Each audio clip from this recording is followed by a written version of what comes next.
Hello दोस्तों, माइंडफिट growth channel में आपका स्वागत है। मैं कैप्टन सुंदर चंद ठाकुर आज आपको न्यूरोप्लास्टिसिटी की एक बहुत ही रोचक, रोमांचक और जादुई दुनिया में ले जाने वाला हूँ। सच बताऊँ तो कुछ साल पहले तक मुझे इस टॉपिक के बारे में कोई नॉलेज नहीं थी। मैंने अपनी ज़िंदगी को बहुत देर से ट्रांसफॉर्म करना शुरू किया। मैं उत्तराखंड के एक निम्न मध्य वर्गीय परिवार से निकला। लंबा समय तो जीवन का रोटी कपड़ा और मकान की जद्दोजहद में निकल गया। जीवन जब थोड़ा सा सेटल हुआ दोस्तों, तो अपनी निजी आदतों पर ध्यान गया। आदतों को दुरुस्त करने की कोशिश करते हुए मैंने पाया कि मेरा दिमाग जो है वो तेज़ी से बदल रहा है।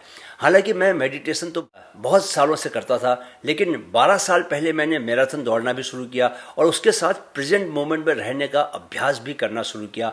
एकहार्ट टोल की जो किताब है द पावर ऑफ नाउ, उस किताब ने मेरी प्रेजेंट मोमेंट में रहने में बहुत मदद की।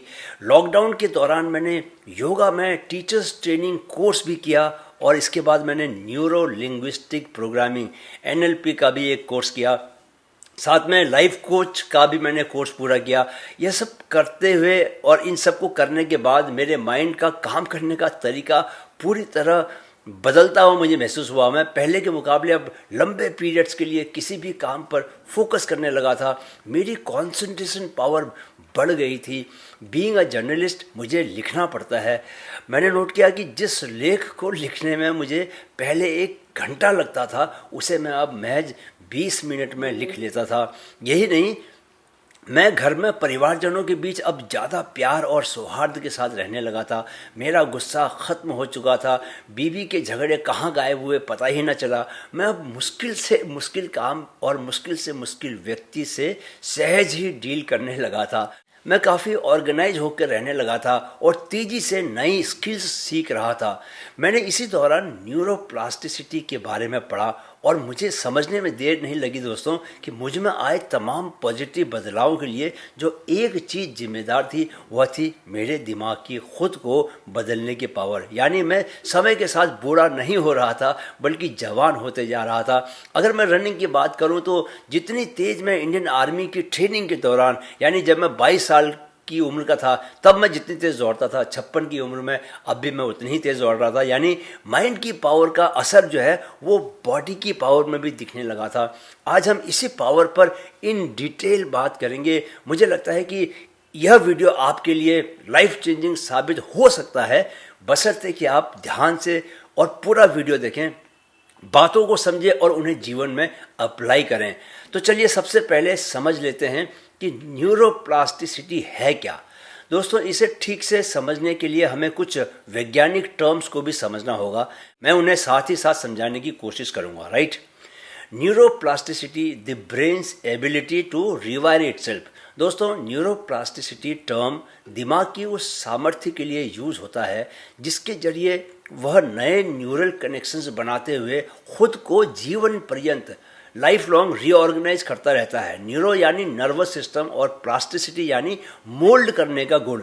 जैसे मिट्टी में प्लास्टिसिटी के गुण के कारण ही कुम्हार उसके बर्तन बनाता है। सिंपल शब्दों में कहूँ तो न्यूरोप्लास्टिसिटी खुद को बदलने के लिए दिमाग की एडेप्टेबिलिटी पावर और उसकी कैपेसिटी है।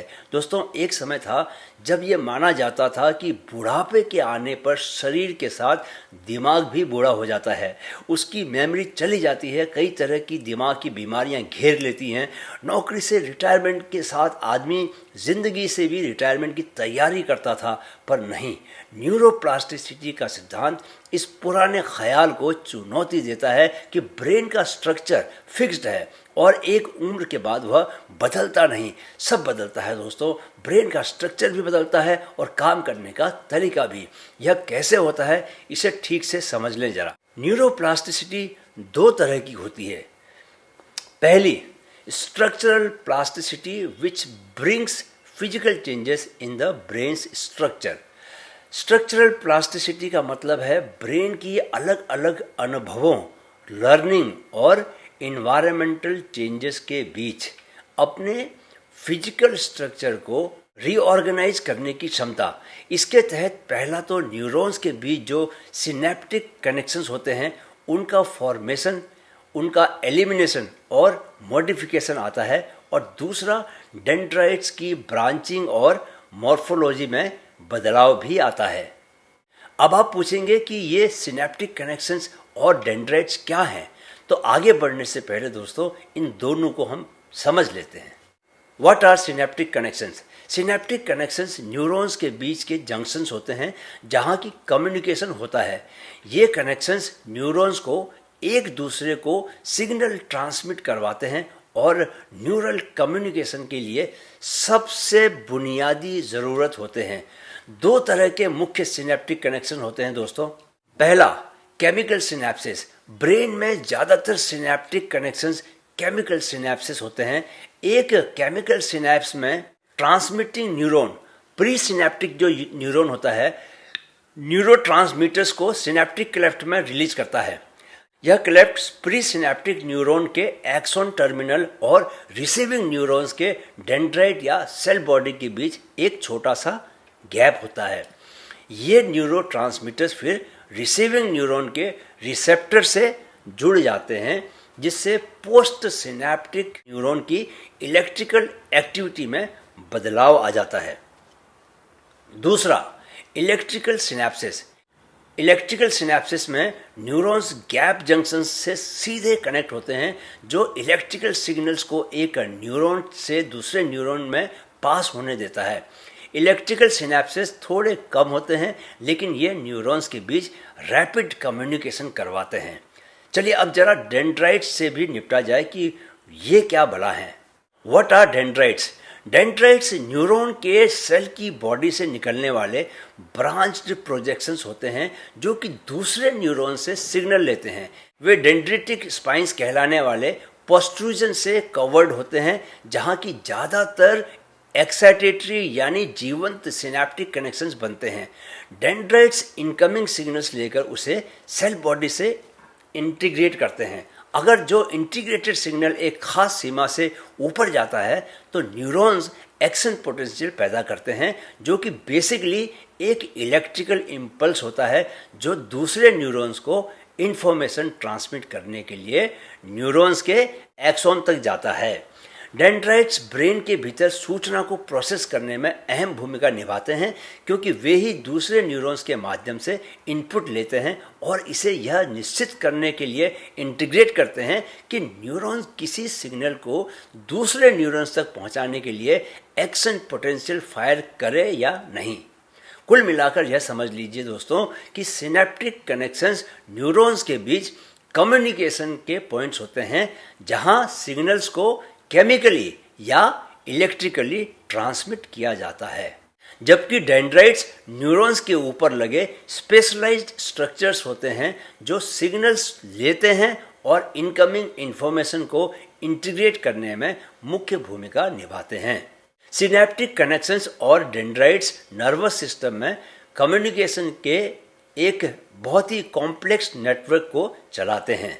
तो दोस्तों आप लोग समझे या नहीं, स्ट्रक्चरल प्लास्टिसिटी ब्रेन के फिजिकल स्ट्रक्चर को बदलती है। इसके लिए 5 मैकेनिज्म का इस्तेमाल किया जाता है। थोड़ा इसके साइंस को भी समझ ले जरा, राइट। पहला मैकेनिज्म सिनेप्टिक प्लास्टिसिटी। इसमें न्यूरॉन्स के बीच के सिनेप्टिक कनेक्शंस की स्ट्रेंथ और एफिकेसी पर काम होता है। दूसरा मैकेनिज्म है डेंड्रिटिक रिमॉडलिंग, जिसमें न्यूरल एक्टिविटी के तहत डेंड्राइट्स का स्ट्रक्चर चेंज हो जाता है। और तीसरा मैकेनिज्म है न्यूरोजेनेसिस। दोस्तों ब्रेन में हिपोकैम्पस, जो कि लर्निंग और मेमोरी के लिए इस्तेमाल होता है, ऐसे कुछ हिस्से हैं जहां पूरी जिंदगी न्यूरोजेनेसिस की प्रक्रिया से नए न्यूरॉन्स पैदा होते रह सकते हैं। यूं न्यूरॉन्स के बनने को ही न्यूरोजेनेसिस कहते हैं। चौथा मैकेनिज्म है एक्सॉन स्प्राउटिंग एंड रिवायरिंग। इसमें ऐसा होता है कि एक न्यूरॉन से दूसरे न्यूरॉन के बीच सिग्नल ट्रांसमिट करने वाले जो प्रोजेक्शंस होते हैं, जिन्हें कि एक्सॉन्स कहते हैं, उनमें भी स्ट्रक्चरल चेंज देखने को मिल सकता है। पांचवा मैकेनिज्म माइलिनेशन। माइलिन एक्सॉन्स के चारों ओर लिपटा रहने वाला फैटी सब्सटेंस है, जो कि उसे इंसुलेशन देता है और सिग्नल ट्रांसमिशन की स्पीड को बढ़ाता है। कुल मिलाकर देखें तो स्ट्रक्चरल प्लास्टिसिटी ब्रेन को परिस्थितियों के मुताबिक बदलने, नई बातों को सीखने और चोट से रिकवर होने के लिए एडेप्ट करने की छूट देता है और यह जीवन भर चलता रहता है। दोस्तों, स्ट्रक्चरल प्लास्टिसिटी के बाद अब बारी आती है दूसरी प्लास्टिसिटी की, यानी functional plasticity. Functional plasticity which brings changes in neural pathways and connections. दोस्तों, फंक्शनल प्लास्टिसिटी के तहत ब्रेन की वह एबिलिटी आती है जिससे वह अलग अलग स्टिमुलाई, नए एक्सपीरियंसेस और इन्वायरमेंट में बदलावों के मुताबिक अपनी फंक्शनिंग को अडेप्ट करता है। स्ट्रक्चरल प्लास्टिसिटी में तो ब्रेन में फिजिकल चेंज होते हैं, लेकिन फंक्शनल प्लास्टिसिटी में न्यूरल नेटवर्क के फंक्शनल ऑर्गेनाइजेशन में बदलावों को देखा जा सकता है और यह भी देखा जाता है कि वे कैसे इंफॉर्मेशन को प्रोसेस करते हैं। फंक्शनल प्लास्टिसिटी को मुख्यतः 4 रूपों में देख सकते हैं। जब भी ब्रेन को कोई स्पेसिफिक डैमेज हो या इनपुट में वह कुछ बदलाव देखता हो तो ब्रेन के दूसरे एरियाज उस प्रभावित एरिया के काम अपने हाथ में ले लेते हैं। उदाहरण के लिए, अगर एक आदमी की एक आंख चली जाती है तो उस आंख के लिए समर्पित विजुअल कॉर्टेक्स बची हुई दूसरी आंख के इनपुट को प्रोसेस करने का काम शुरू कर सकता है। इस घटना को क्या बोलते हैं? क्रिटिकल रीमैपिंग कहते हैं। दूसरा, कॉम्पनसेटरी मैकेनिज्म। फंक्शनल प्लास्टिसिटी में ऑल्टरनेटिव न्यूरल पाथवेज भी एक्टिव हो सकते हैं या किसी चोट अथवा बीमारी से आई कमी की भरपाई के लिए ब्रेन के अतिरिक्त एरिया को काम पर लगाया जा सकता है। उदाहरण के लिए, स्ट्रोक आने के बाद अगर मोटर फंक्शन खराब हो जाए तो ब्रेन के दूसरे एरियाज ज़्यादा एक्टिव होकर बॉडी की प्रभावित साइड के मूवमेंट को कंट्रोल करने में मदद कर सकते हैं। तीसरा, learning and memory formation. Functional plasticity learning और मेमोरी प्रोसेसेस में अहम भूमिका निभाती है। जब हम कोई नई स्किल सीखते हैं या नई इंफॉर्मेशन लेते हैं तो ब्रेन के संबंधित एरिया में न्यूरल एक्टिविटी के पैटर्न और कनेक्टिविटी में बदलाव आता है। ये बदलाव इनकोडिंग, कंसोलिडेशन और मेमोरीज के रिट्रीवल का काम करते हैं। चौथा, एडेप्टेशन टू इन्वायरमेंटल डिमांड्स।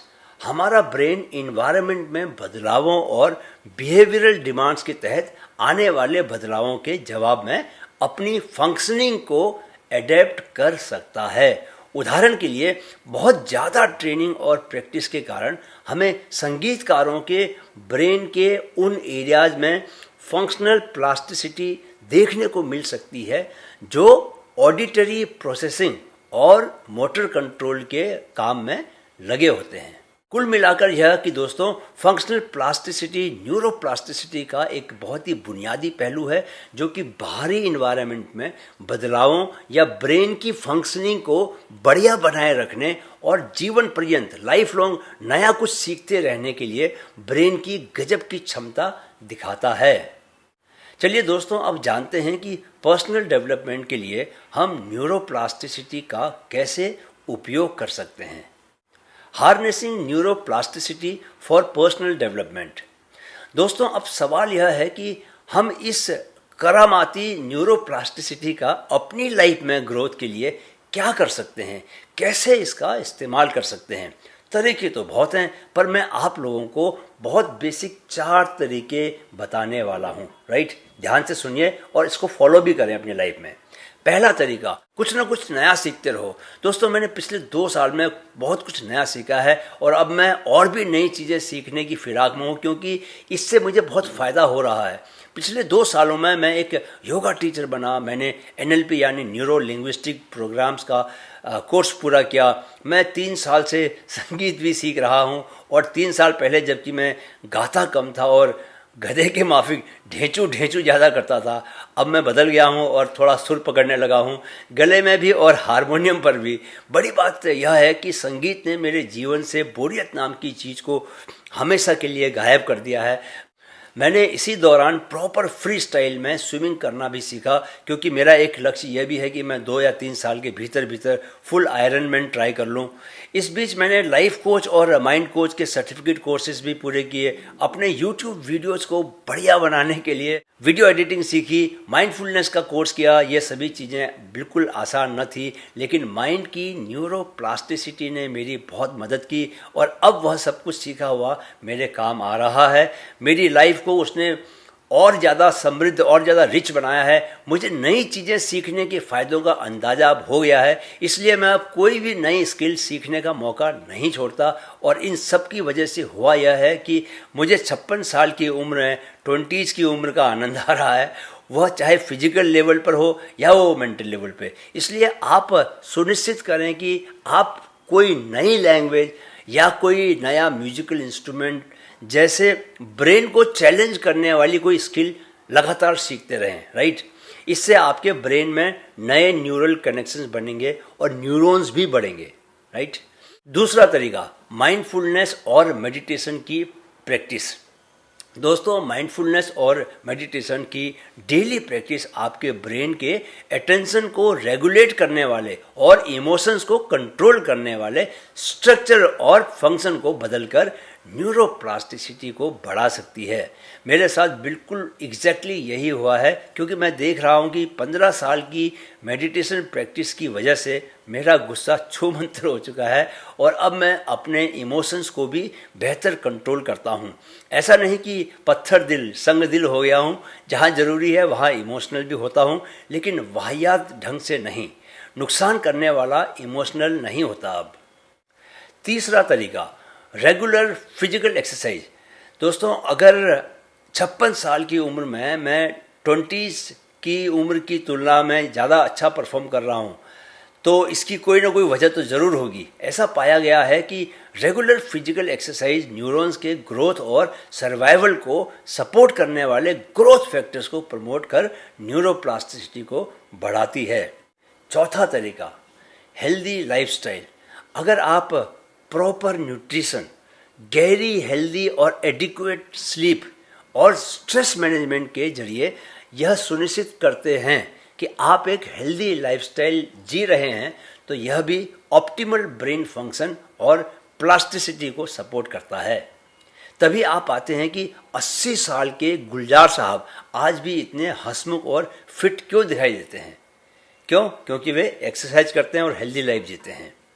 तो चलिए दोस्तों, अब जरा कुछ केस स्टडीज देखी जाएं, ताकि आपको इस बात को लेकर कोई शक न रहे कि न्यूरोप्लास्टिसिटी के जरिए आप अपने जीवन में असंभव दिखने वाले काम भी संभव कर सकते हैं।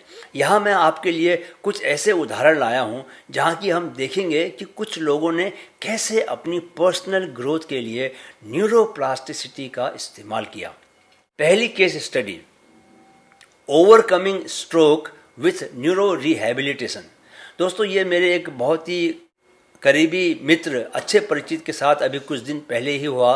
केसर सिंह बिष्ट नाम है उनका, जो कि मुंबई में ही रहते हैं। वे फिजिकली फिट थे और मैराथन भी दौड़ते थे, पर दुर्भाग्य से उन्हें स्ट्रोक झेलना पड़ा और यह खासा सीरियस स्ट्रोक था, जिससे उनकी पूरी राइट साइड पैरालाइज हो गई। उन्हें फिजिकल थेरेपी दी गई। थेरेपिस्ट ने कई तरह की एक्सरसाइजेस के कॉम्बिनेशंस का इस्तेमाल किया। उन्हें स्ट्रेंथ ट्रेनिंग दी गई। उन्हें बैलेंसिंग एक्टिविटीज़ का इस्तेमाल कर ट्रेन किया गया। उन्हें एनडीटी यानी न्यूरो डेवलपमेंट ट्रीटमेंट दिया गया। ऑक्यूपेशनल थेरेपिस्ट ने केसर सिंह के लिए एडीएल यानी एक्टिविटीज ऑफ डेली लिविंग पर काम किया और उनके प्रभावित हाथ, जो कि राइट हैंड उनका काम नहीं कर रहा था, उनके प्रभावित हाथ पर ध्यान दिया गया। मोटर कंट्रोल को दुरुस्त करने के लिए हाथ के तरह तरह के काम करवाए गए। केसर को बोलने और निगलने में भी दिक्कत हो रही थी, तो स्पीच थेरेपिस्ट ने स्पीच को वापस लाने और सही करने और खाना निगलने में सहायक एक्सरसाइजेस भी करवाई। उन्हें मनोवैज्ञानिक सपोर्ट के रूप में काउंसलिंग भी दी गई, क्योंकि स्ट्रोक के बाद फिजिकल और इमोशनल परिणामों की वजह से रोगी को एंजाइटी और डिप्रेशन दोनों घेर सकते हैं। केसर ने न्यूरो हैबिलिटेशन के चलते बहुत तेज़ी से सुधार किया। देखिए, आप उनके इस वीडियो में देखिए अब वे किस तरह चल रहे हैं। मेरी उनसे बात हुई तो काफ़ी कॉन्फिडेंट लग रहे थे। उन्हें पूरा भरोसा है कि जो हाथ उनका अभी पूरी तरह काम नहीं कर रहा, राइट हैंड, वह भी जल्दी ही ठीक से काम करने लगेगा। दोस्तों, इस बात को समझ लें कि केसर सिंह की रिकवरी के फिजिकल, कॉग्निटिव, कम्युनिकेटिव और साइकोसोशल एस्पेक्ट्स में न्यूरो रिहैबिलिटेशन ने बड़ी भूमिका निभाई। यही स्ट्रोक सर्वाइवर्स की ज़िंदगी की क्वालिटी और शरीर के फंक्शंस को दुरुस्त करता है। जानने और समझने वाली बात यह है कि जब आप एक्सरसाइज करके अपने चोट लगे दिमाग को दुरुस्त कर सकते हैं तो एक जो दिमाग पहले से ही दुरुस्त है उस पर काम कर उसे कितना ज़्यादा स्ट्रॉन्ग और यंग बना सकते हैं। चलिए अब एक दूसरी केस स्टडी पर बात करते हैं। दूसरी case study cognitive training for age related cognitive decline. यह केस एक 72 वर्षीय retired school teacher mister Patel से जुड़ा है। वे मुंबई में रहते हैं। कुछ महीने पहले उन्होंने शिकायत की कि उनकी याददाश्त गुम हो जा रही है, उन्हें एकाग्रता से काम करने में मुश्किल हो रही है और उनकी मानसिक स्फूर्ति पर भी बहुत ज़्यादा प्रभाव पड़ रहा है। ये सभी सोचने समझने और दिमाग के काम करने वाले कामों में हो रही कॉग्निटिव परेशानियां मिस्टर पटेल की क्वालिटी ऑफ लाइफ को प्रभावित कर रही थीं। उन्हें हाइपरटेंशन के अलावा दूसरी कोई बीमारी नहीं थी। उन्हें बुढ़ापे में होने वाली डिमेंशिया की तकलीफ भी नहीं थी। मिस्टर पटेल के सभी टेस्ट किए गए। न्यूरोसाइकोलॉजिकल टेस्ट में उनमें MCI यानी माइल्ड कॉग्निटिव इम्पेयरमेंट के संकेत मिले। मालूम चला कि उनमें मेमोरी, अटेंशन और एग्जीक्यूटिव फंक्शन की कमी है। MRI इमेजिंग ने बाकी किसी भी तरह की स्ट्रक्चरल एबनॉर्मेलिटीज़ नहीं दिखाई। उनके ट्रीटमेंट के लिए दोस्तों एक खास कॉग्निटिव ट्रेनिंग प्रोग्राम तैयार किया गया ताकि उनके कॉग्निटिव फंक्शंस में सुधार लाया जा सके। मेमोरी इन्हेंसमेंट टेक्निक्स के तहत उन्हें कई तरह की एक्सरसाइजेस करवाई गई। उन्हें अटेंशन एंड कंसंट्रेशन एक्सरसाइजेस भी करवाई गई। इसके तहत उनकी दैनिक दिनचर्या में attentional control, divided attention and sustained attention वाले काम शामिल किए गए। उनसे वॉकिंग और योगा के रूप में फिजिकल एक्सरसाइज भी करवाई गई। 12 हफ्तों की ट्रेनिंग के बाद देखा गया कि मेमोरी, अटेंशन और एग्जीक्यूटिव फंक्शन तीनों ही क्षेत्रों में मिस्टर पटेल ने सुधार किया था।